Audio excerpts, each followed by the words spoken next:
Senhor, eu sei que é teu este lugar, muitos querem te adorar, toma a tua direção. Vem, ó Santo Espírito, os espaços preencher, reverência, tua voz vamos fazer. Podes reinar, Senhor Jesus, ó sim, teu poder, teu povo sentirá. Que bom, Senhor, saber que estás presente aqui. Reina, Senhor, neste lugar. Reina, Senhor, neste lugar.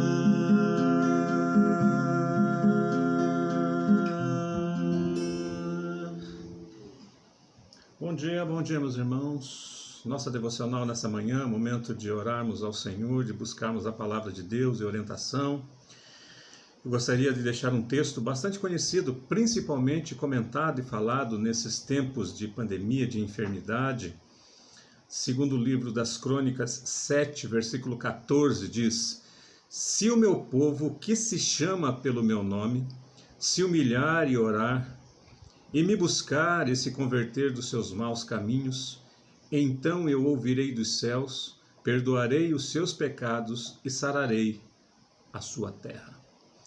Muito bem, meus irmãos, é um texto que demandaria bastante tempo de estudo, logicamente, mas nessa devocional queremos destacar algumas coisas aqui. É possível que esse texto seja bastante usado, como eu disse, nesses dias de enfermidade, mas também é possível que a gente precise se debruçar sobre ele e estudar um pouco mais. Primeira coisa é que esse texto está inserido no diálogo de Deus com Salomão, quando da conclusão do templo. Deus está dizendo ali, habitaria com aquele povo, e o povo deveria ter uma vida com Deus, caminhando com o Senhor, não se desviar dos caminhos do Senhor. E dentro desse contexto, esse versículo, essa palavra de Deus está dizendo, em primeiro lugar, se o meu povo, há uma identificação aqui daqueles que pertencem a Deus, que levam o nome do Senhor, existe aqui essa distinção. E ele vai colocando aqui algumas questões que muitas pessoas hoje colocam como se fosse apenas uma receitinha de bolo. Se eu fizer isso, isso e aquilo outro, ou não vou ficar doente, ou se eu estiver doente eu vou me curar. E aplicam-se também aí a questão do país, né? Se o país estiver adoentado, vai curar. E eu acho que é uma visão um tanto superficial desse versículo. De fato, Deus coloca algumas questões aqui: orar, converter-se, ou seja, mudar o hábito, mudar os posicionamentos, mudar as ações, as atitudes, buscar mais ao nosso Deus. Ele vai ouvir as nossas orações e vai perdoar os pecados, e sarar a terra vem em último lugar aqui. E eu gostaria de me deter nesse termo que ele coloca, se humilhar. Você já parou para pensar nesse termo, humilhar? Para nós, na língua portuguesa, muitas vezes nós temos alguma dificuldade de compreender esse termo, humilhar. Nós podemos ver pelo lado positivo, uma pessoa é poderosa, mas é humilde. Então a gente vê aquilo como uma virtude, né?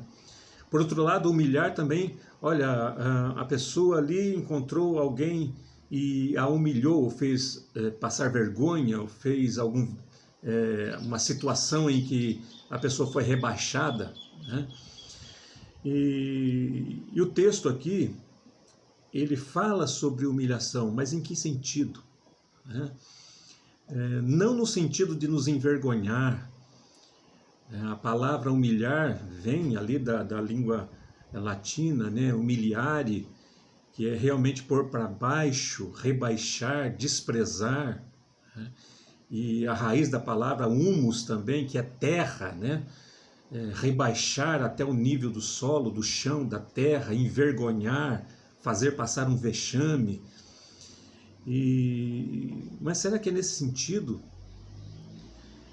Devemos notar que humilhar aqui tem a ideia de compreendermos o nosso lugar na história, entendermos que Deus é o Deus Todo-Poderoso, que precisamos nos render a essa verdade, a essa realidade.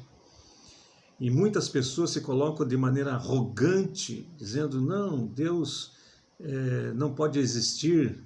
Se existe sofrimento, Deus não pode existir. É a tentativa da autonomia do ser humano. Mas nós, como filhos de Deus, precisamos compreender que Ele é o Rei soberano sobre todas as coisas. É interessante que a língua inglesa tem dois termos, né? Humiliate, que é humilhar no sentido de desprezar, de pôr para baixo, e humble, que é o sentido da simplicidade, da singeleza de coração.